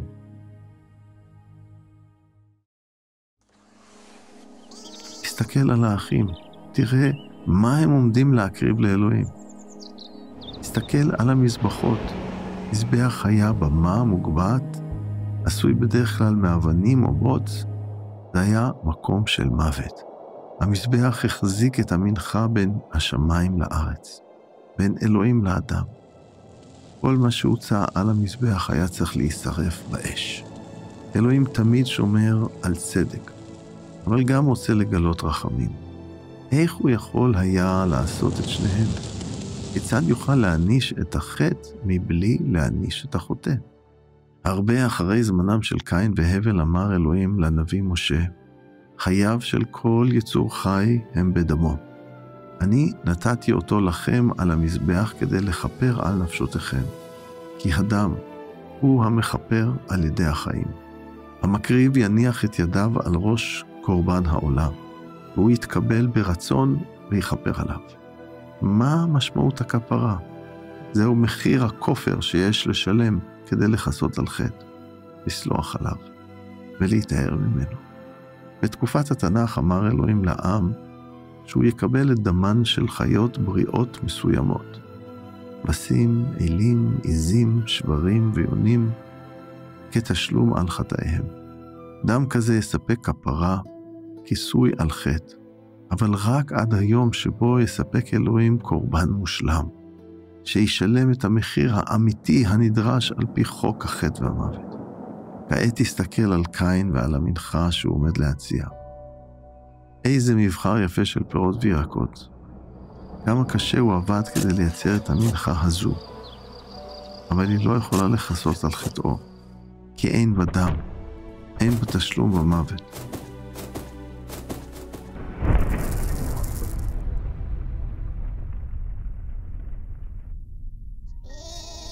תסתכל על הבל ועל מנחתו. איזה מראה עצוב. השא הקטן כבול ועומד למות. אתה רואה את הבל מניח את ידו על ראש השא? משום שהבל האמין בתוכניתו של אלוהים, אלוהים לקח את חטאו של הבל ושם אותו על השא. הבל מודה לאלוהים, כי למרות שהגיע להבל עונש מוות, אלוהים יקבל את דמו של השה ככיסוי על חטא. חוק אלוהים דרש שכל החוטאים יענשו במוות. אבל אלוהים בצדקתו וברחמיו יקבל מוות של שה במקומם. אלוהים קורא לזה קורבן על חטא. חוק הקורבן על חטא שחרר את הבל מחוק החטא והמוות. אבל מה לגבי קין?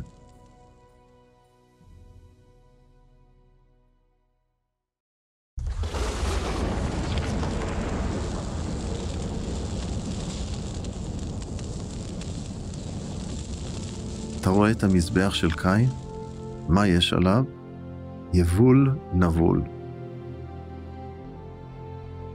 הסתכל כעת על המזבח של הבל. מה יש עליו? דם ואפר.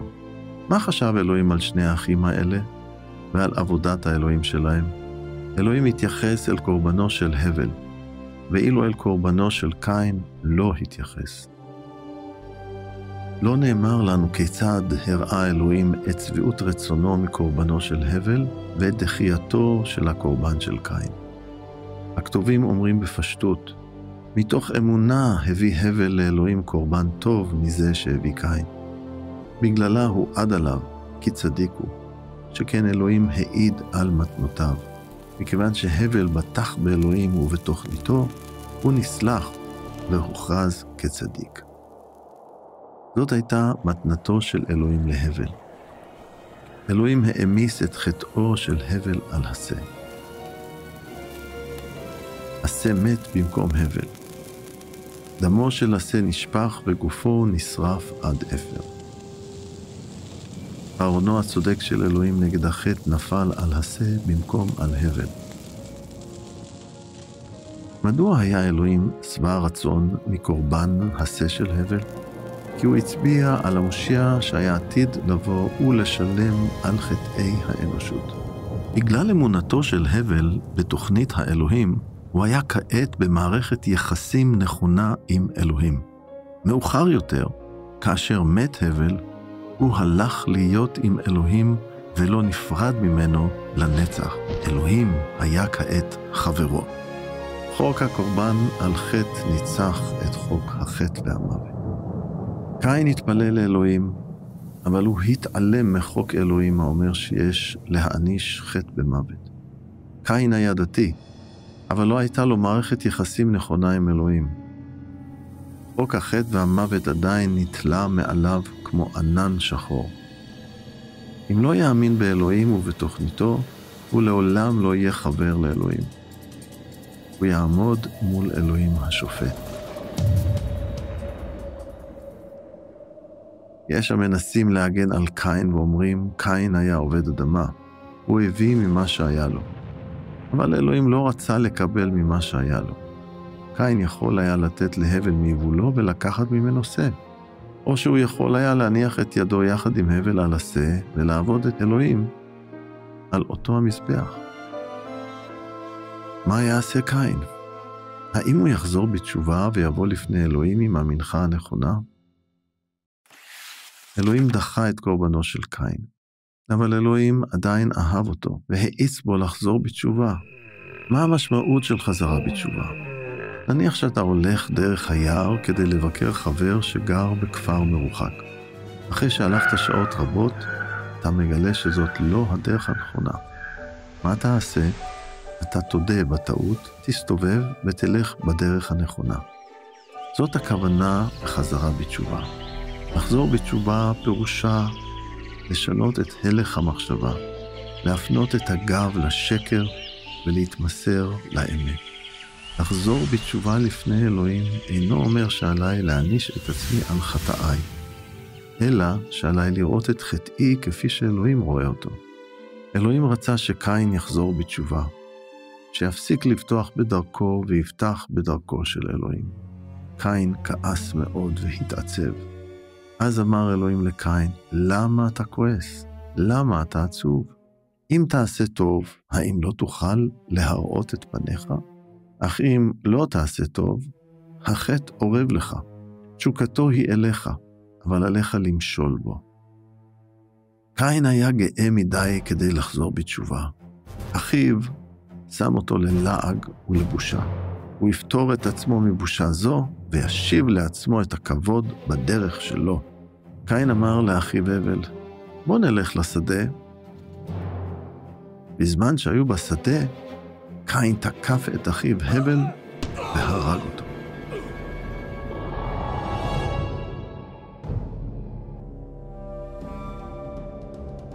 אלוהים שאל את קין, היכן הבל אחיך? אינני יודע, הוא השיב. האם שומר אחי אני? אלוהים אמר, מה עשית? תקשיב, כל דם אחיך צועק אליי מן האדמה. נשמתו ורוחו של הבל עלו לאלוהים, אבל גופו חזר לעפר עד ליום שבו יהפוך אלוהים את העפר הזה לגוף מפואר המתאים לחיי הנצח.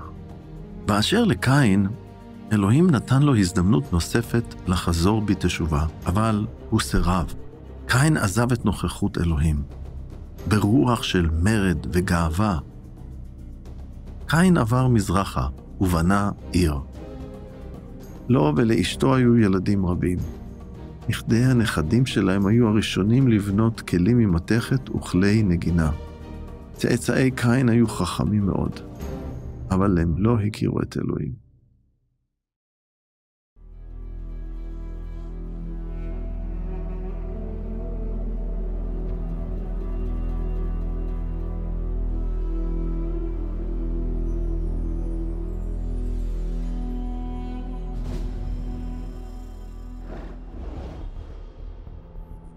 עשרה דורות ארוכים אחרי חטאו של האדם, מסר אלוהים דיווח מצער על המשפחה האנושית. רעת האדם רבה בארץ. בכל נטיית מחשבות ליבו היא רק רעה כל היום. אבל הייתה משפחה אחת בעולם שעדיין בטחה באלוהים. נוח מצא חן בעיני אלוהים. אלוהים אמר לנוח, אני עומד להשמיד את כל בני האדם, כי הארץ התמלאה רשע בגללם. אני עומד להשמיד אותם ואת הארץ. עשה לך תיבה מעצי גופר, בנה בתוכה תאים, וכסה אותה בזפת מבפנים ומבחוץ. כך תבנה את התיבה. תיבה מרווחת זו, בעלת 3 מפלסים, הייתה גדולה פי 1.5 מאורך מגרש כדורגל. היה בה מספיק מקום כדי לאכלס זוג מכל בעל חיים, ועוד 7 זוגות של בעלי חיים בשביל קורבן על חטא. בתיבה הייתה מערכת אוורור ודלת אחת גדולה. במשך שנים רבות מאוד, נוח בנה את התיבה יחד עם אשתו, בניו ונשותיהם. בזמן שעבד, הוא הזהיר את העולם מפני משפטו הבא של אלוהים. אבל אנשים לעגו לו. סוף סוף התיבה הייתה מוכנה. משפחתו של נוח הצטיידה בכל הדרוש, ואלוהים הביא את בעלי החיים, הזוחלים, החרקים והציפורים. איזה מראה זה היה כשהם נכנסו לתיבה, והתמקמו באלפי התאים שלהם. גם נוח ומשפחתו נכנסו. האם עוד מישהו נכנס איתם למקום המבטחים? לא. אז אלוהים סגר את הדלת.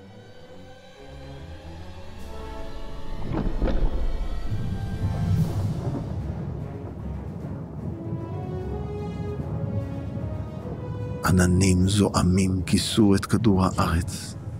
הברק הבזיק ורעם רעם.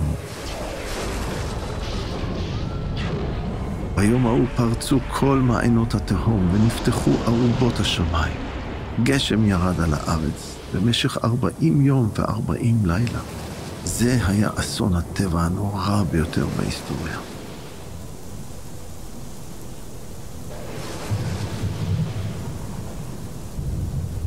כל היצורים החיים הושמדו, מלבד 8 הנפשות שבתיבה.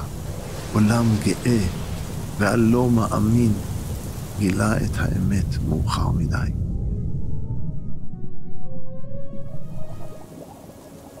חקירות גיאולוגיות והמאובנים מאשרים את התיעוד המקראי.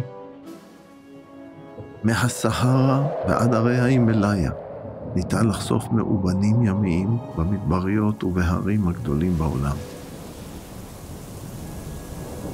בחסדו אלוהים הוא סובלני, אבל בצדקתו הוא ישפוט על חטא.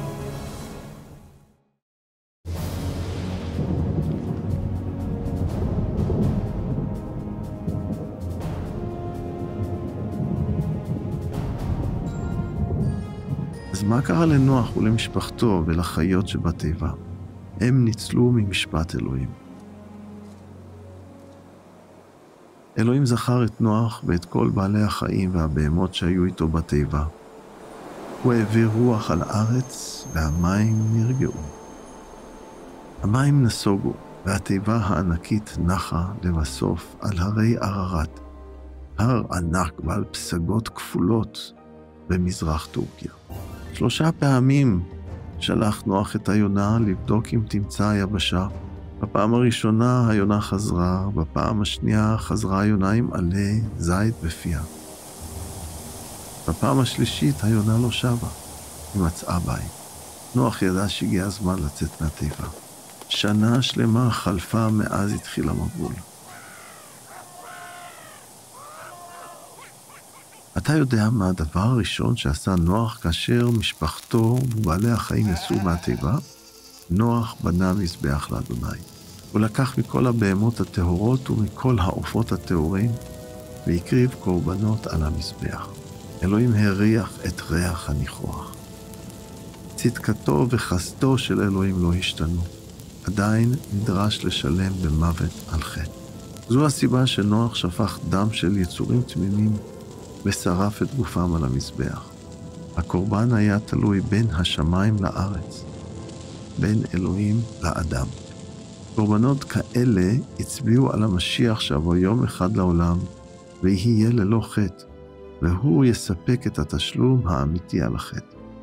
אחר כך נתן אלוהים ציווי לנוח ולמשפחתו, הוא ורבו ומילאו את הארץ. אלוהים גם כרת ברית עם כדור הארץ.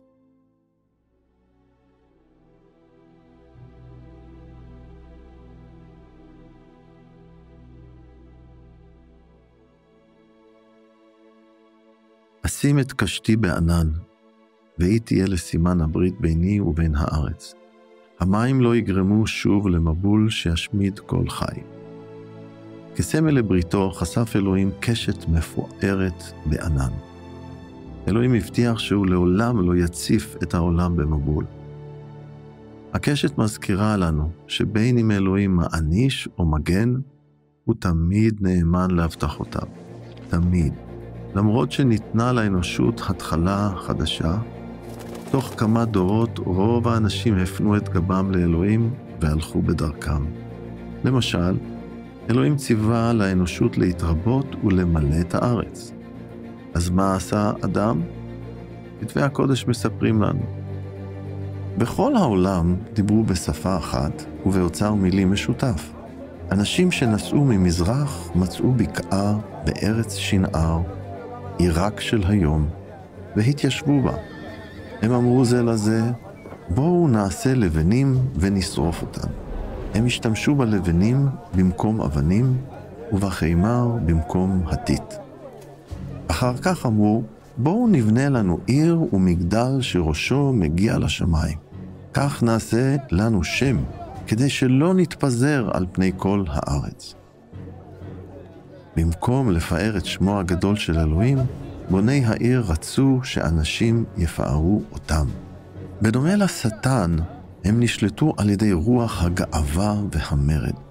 ברצון שלהם לבנות מגדל שיגיע לשמיים, הם דומים לאנשים דתיים של היום, שמקווים להגיע לשמיים באמצעות מאמצים אישיים. בדומה לקין, אנשים אלה היו דתיים, אבל הם התעלמו מדרך הסליחה והצדק של אלוהים. הם לא האמינו באלוהים ובתוכניתו. אלוהים אמר, בואו נרד ונבלבל את שפתם, כדי שאיש לא יבין את שפת רעהו. בדרך זו, אלוהים פיזר אותם על פני כל הארץ. ובכך הסתיימה בניית העיר.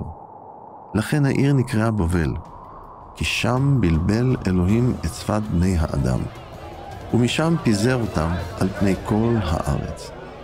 אלוהים סיים את פרויקט הבנייה שלהם, כאשר נתן לכל משפחה או שבט שפה שונה. לאנשים לא נותרה ברירה, אלא לעבור מבבל ולמלא את הארץ. בדיוק כפי שציווה עליהם אלוהים. האנשים לא סיימו לבנות את המגדל שלהם, אבל תוכניותיו של אלוהים התקיימו בדיוק לפי לוח הזמנים שלו.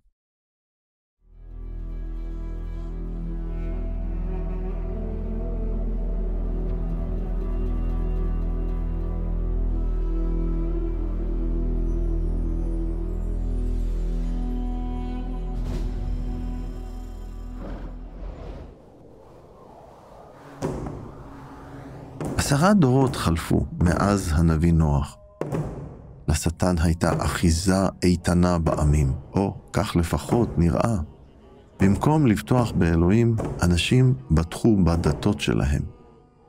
היו עמים שעבדו את השמש במקום את האחד שברא אותה. אחרים השתחוו לירח. השנה הייתה בערך 1925 לפני הספירה. בארץ צפון מזרחית לערב גר איש מבוגר בשם אברהם.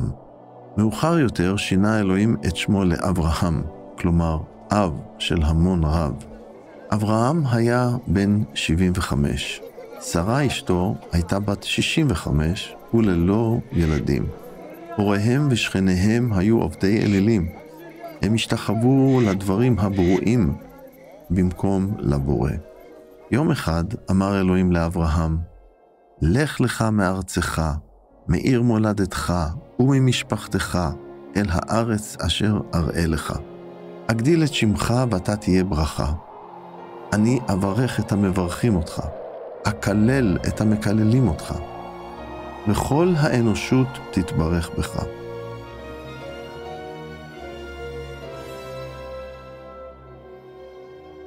אלוהים רצה לכרות ברית עם אברהם. אם הוא יעזוב את בית אביו וילך לארץ לא נודעת, אז יעשה אלוהים עבורו שני דברים גדולים. אחד, אלוהים יעשה את אברהם לאב של עם גדול. 2, באמצעות העם החדש הזה יברך אלוהים עמים אחרים. אם אברהם יבטח באלוהים וילך אחריו, הוא יהיה לאב של עם שממנו יבואו נביאים, כתבי הקודש ומושיע העולם. מה עשה אברהם? מתוך אמונה ציית אברהם, והיקראו לצאת אל מקום שהיה עתיד לקבל לנחלה, הוא יצא מבלי לדעת לאן ילך. לא היה קל לאברהם ולאשתו לעזוב את קרוביהם ולהפנות את גבם לדת המשפחה. בכל זאת, הם בחרו לספוג ביקורת מהחברה שלהם, כדי ללכת בעקבות אלוהים האחד והאמיתי. לבטוח באלוהים ולציית לו לא תמיד קל, אבל זה תמיד הדבר הטוב ביותר.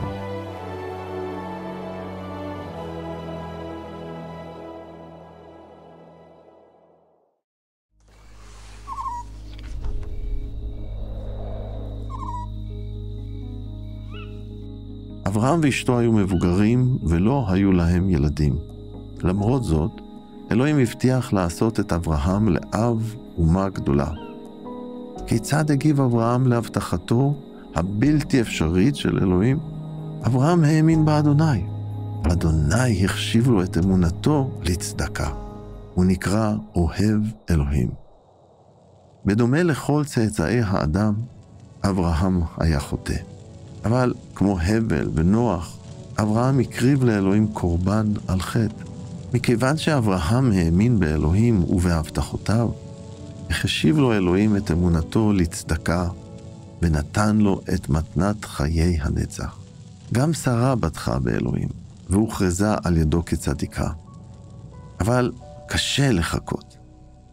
אחרי 10 שנים בכנען, שהם התפללו וקיוו ששרה תהרה, הם החליטו לעזור לאלוהים, לקיים את הבטחתו, לתת בן לאברהם.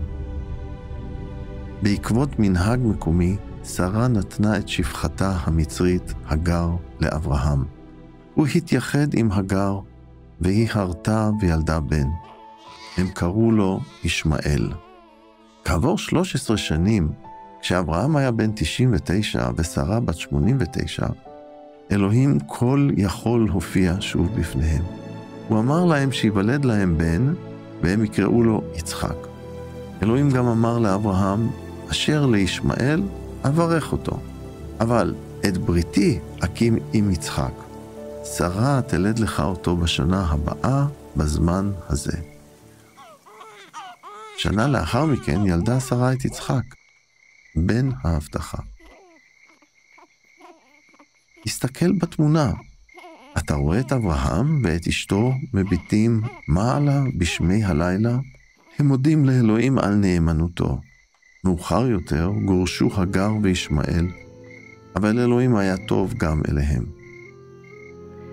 אלוהים היה עם הנער והוא גדל במדבר פרן. שם היה לקשת מצטיין. אמו לקחה עבורו אישה ממצרים. ישמעאל היה לאב העם הערבי הגדול, שאותו ברך אלוהים בכל כך הרבה דרכים. באשר ליצחק, הוא נשאר בבית וראה את צאן אביו. לפעמים עזר יצחק לאביו לבחור שא בריא, לשחוט אותו, לשרוף אותו על המזבח כקורבן על חטאיהם. אבל לא יצחק ולא אביו לא תיארו לעצמם איזה קורבן אלוהים ידרוש מהם. אלוהים תכנן להשתמש באברהם ובבנו כדי להראות לעולם כמה מן הנבואות, צלם הטובות העתידות, מתוכניתו להושיע חוטאים מחטא ומוות. אלוהים גם תכנן לבחון את אמונתו של אברהם עד לקצה, ולבקש ממנו לעשות דבר נוראי, דבר שיראה לא הגיוני, עד שיגמר המבחן. בשלב זה בחייו, אברהם בטח לגמרי באלוהים. אברהם הכיר את אלוהים. הוא ידע שאלוהים טוב וצדיק. עם זאת, האם אברהם יהיה מסוגל לבטוח באלוהים ולציית לו, גם אם מה שביקש ממנו אלוהים לעשות נראה לא נכון? הנה הסיפור הישר מהכתובים. לאחר זמן מה, ניסה אלוהים את אברהם. אברהם, קרא לו אלוהים. הנני, השיב אברהם. אלוהים אמר לו, קח את בנך, את יחידך שאתה אוהב, את יצחק, לך לארץ מוריה. והעלה אותו שם כקורבן על אחד ההרים שאומר לך.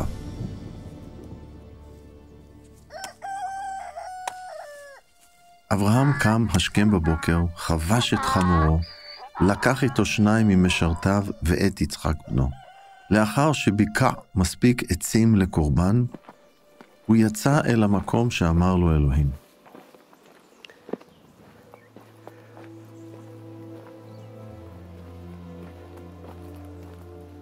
ביום השלישי ראה אברהם את המקום מרחוק. הוא אמר למשרתיו, שבו לכם פה עם החמור, אני והנער נלך עד שם. נשתחווה ונשוב עליכם.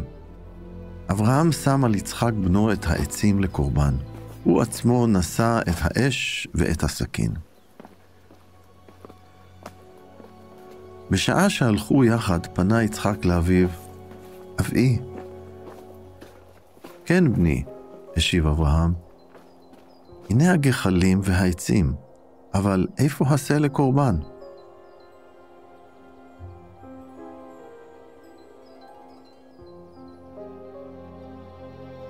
אברהם משיב, אלוהים יספק לעצמו שא לקורבן בני. השניים המשיכו ללכת.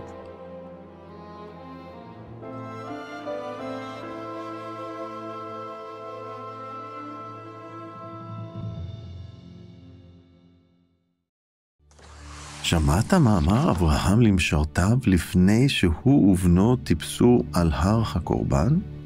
נלך עד שם נשתחווה ונשוב עליכם. איך בנו של אברהם יוכל לחזור אם אברהם עמד להרוג אותו ולשרוף את גופו? כתבי הקודש אומרים שאברהם האמין שאלוהים יכול להקים מתים. אלוהים הבטיח לעשות את יצחק לאב של אומה חדשה. דרכה יבוא המשיח המובטח. אלוהים לא יכול לשקר. לאברהם זה הספיק. מה חשב בינתיים יצחק? הוא ידע שהוא חוטא, ושמגיע לו למות על חטאיו, הוא גם ידע שאלוהים יקבל תחליף. אבל היום הם הולכים להקריב בלי אייל עושה? זה לא הגיוני. יצחק אמר לאביו, הנה האש והעצים, אבל איפה השה לקורבן העולה? אברהם משיב, אלוהים יספק לעצמו את השה לקורבן העולה, בני. בואו נמשיך בסיפור. כשהגיעו למקום שאמר אלוהים לאברהם, בנה אברהם מזבח וערך עליו את העצים. הוא קשר את יצחק והניח אותו על המזבח מעל העצים. אחר כך הושיט את ידו ולקח את הסכין כדי לשחוט את בנו. אבל מלאך אדוני קרא אליו משמיים, אברהם, אברהם. כן, אמר אברהם, אל תפגע בנער, ואל תעשה לו דבר. עכשיו אני יודע שאתה ירא את אלוהים. אפילו את בנך, את יחידך, לא מנעת ממני. אברהם ובנו שמחו. אבל מה עם הקורבן הנדרש? אברהם הרים את עיניו וראה איל שקרניו נתפסו בסבך. עונש מוות נחסך מבנו של אברהם. אלוהים סיפק תחליף.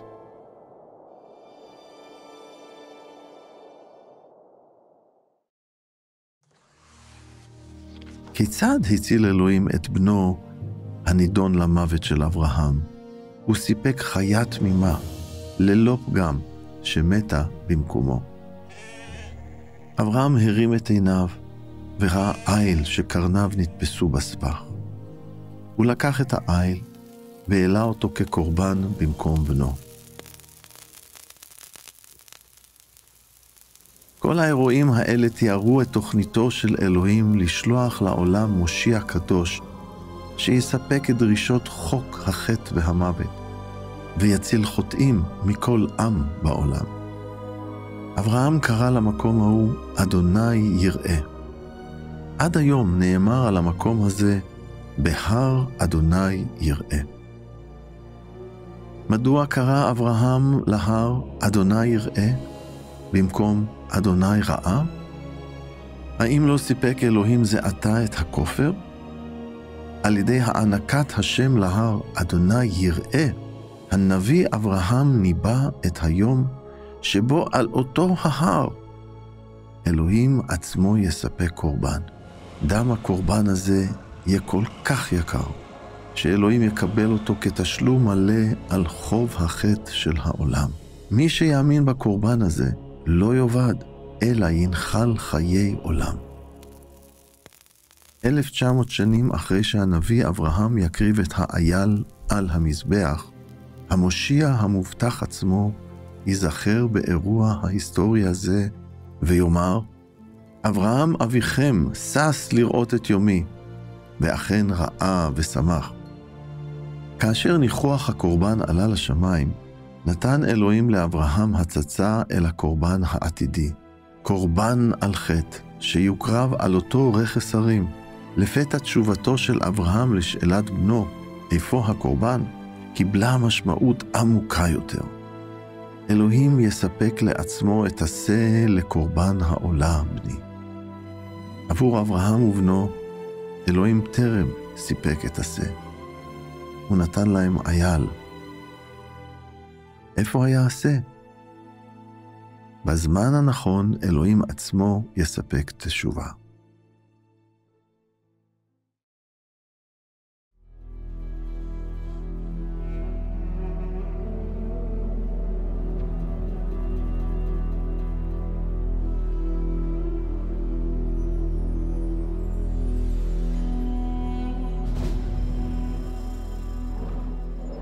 אתה זוכר את שתי ההבטחות הגדולות שנתן אלוהים לאברהם?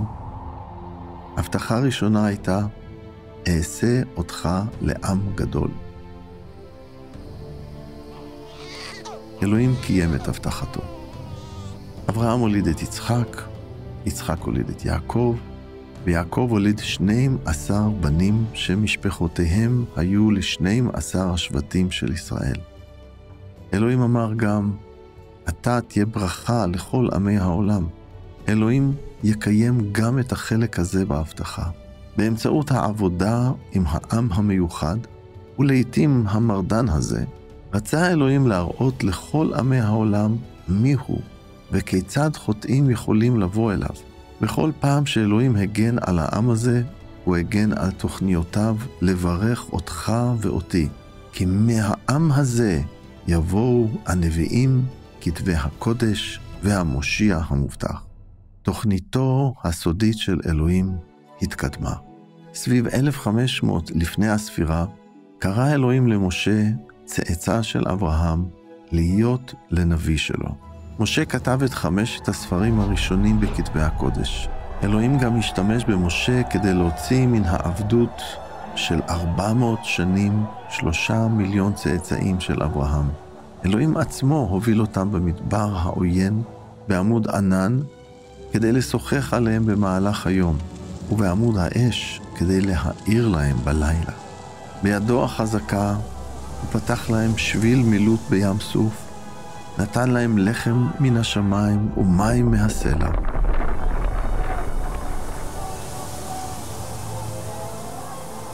והביא אותם להר סיני. שם על ההר אמר אלוהים לעם, אתם תהיו לי ממלכת כהנים ועם קדוש.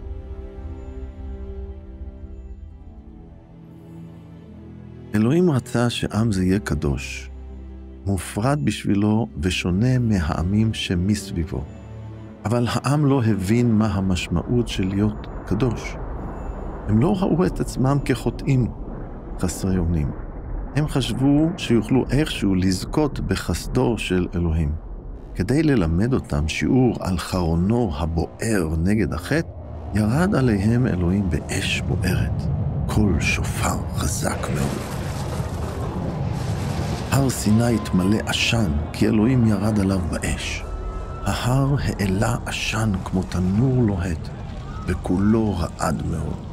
כל השופר הלך והתחזק מאוד. משה דיבר ואלוהים ענה לו בקול.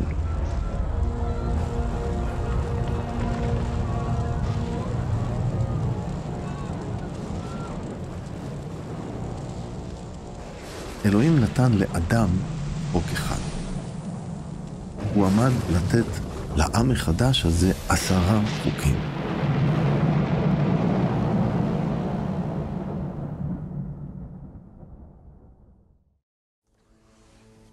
רוב האנשים בעם חשבו שהם טובים מספיק כדי להיות עם אלוהים. אלוהים נתן להם 10 דיברות, קודם בקול רועם בהר סיני, ואחר כך על 2 לוחות אבן. בואו נקרא את 10 הדיברות. דיבר ראשון, לא יהיו לך אלוהים אחרים מלבדי. דיבר שני, לא תעשה לעצמך פסל, כי אני אדוני אלוהיך. דיבר שלישי, אל תזכיר את שם אדוני אלוהיך לשווא. דיבר רביעי, זכור להקדיש את יום השבת לאלוהים. דיבר חמישי, כבד את אביך ואת אמך. דיבר שישי, אל תרצח.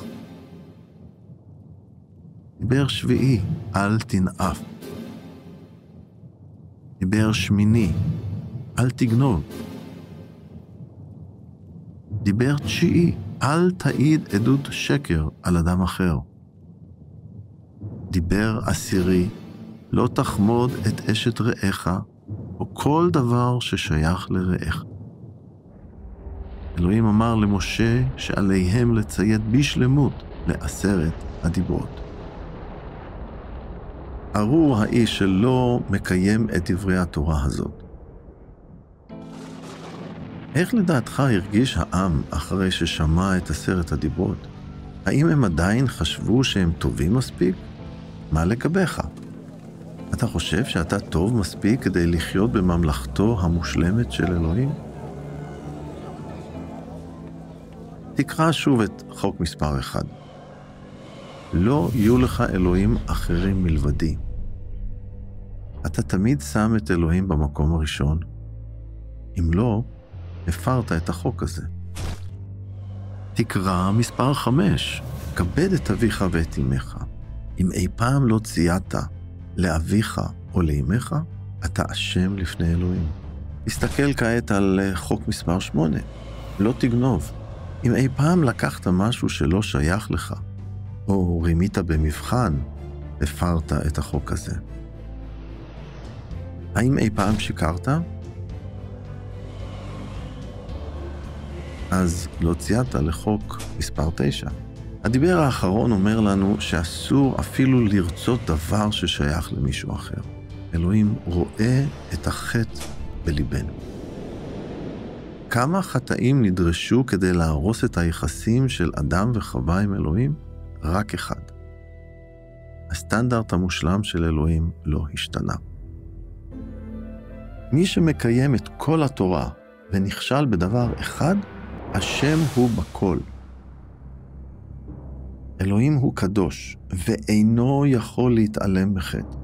היית חולק חדר עם גופה נרכבת של חזיר? ככה הוא החטא שלנו בעיני אלוהים. גם אם תשפריץ בוסם על הגופה הסרוכה, החדר ימשיך להסריח. באותו האופן אי אפשר לטהר את ליבנו באמצעות מאמצים דתיים. תורת אלוהים מראה לי את החטא שבליבי, כמו מראה שמראה לי את הלכלוך על פניי. בדיוק כפי שהמראה אינה יכולה לנקות את פניי, כך גם 10 הדיברות לא יכולים לטהר את ליבי. במעשה התורה לא יצדק לפניו כל בשר, כי התורה רק מביאה לידי הכרת חטא. לא משנה כמה טובים אנחנו בעיני עצמנו, אנחנו לא טובים מספיק כדי לחיות עם אלוהים בשמיים. אנחנו זקוקים למושיע.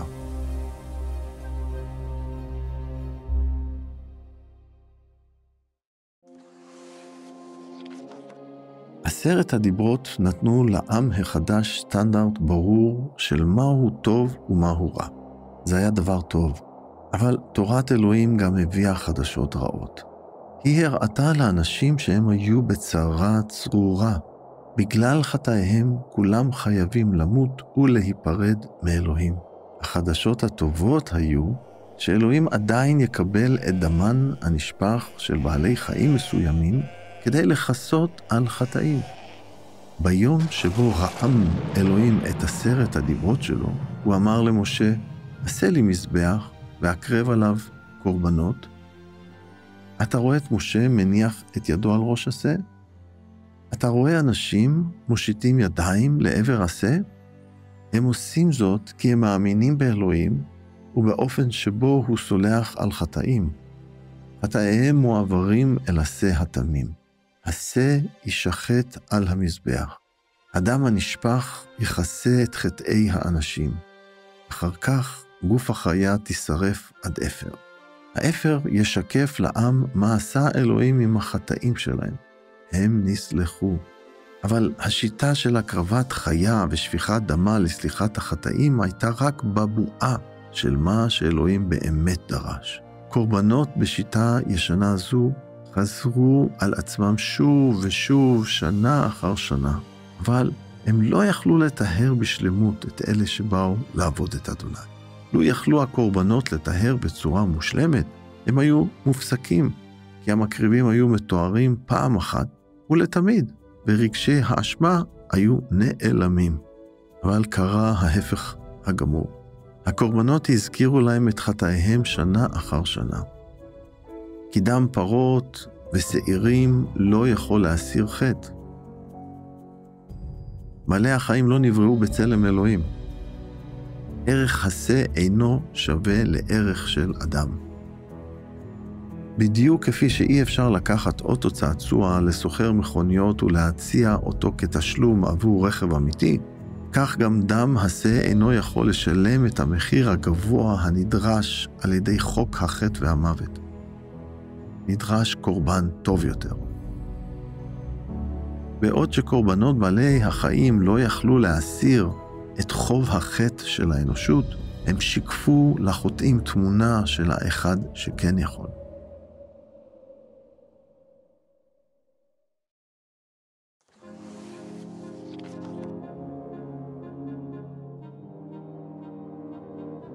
ככל שקרב זמן בואו של המושיע, הורה אלוהים לנביאים לכתוב הרבה, יותר נבואות אודות מלך המשיח. הנה כמה מאותן נבואות עתיקות. אישה צעירה תהרה ותלד בן. ואילו אתה, בית לחם, ממך יצא לי אחד שיהיה מושל בישראל, אשר מוצאו מקדם ימי עולם. כי ילד יולד לנו, בן ניתן לנו, ויקרא שמו פלא, יועץ, אל גיבור, שר שלום. הנה אלוהיכם, הוא יבוא ויושיעכם. אז תפקחנה עיני עברים ואוזני חרשים תפתחנה. אז ידלק האייל פיסח. כסה לטבח יובל.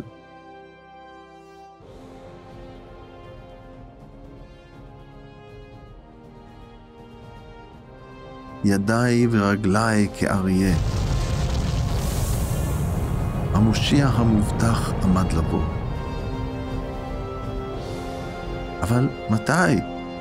ומי הוא יהיה? כיצד יתגשמו הנבואות האלה?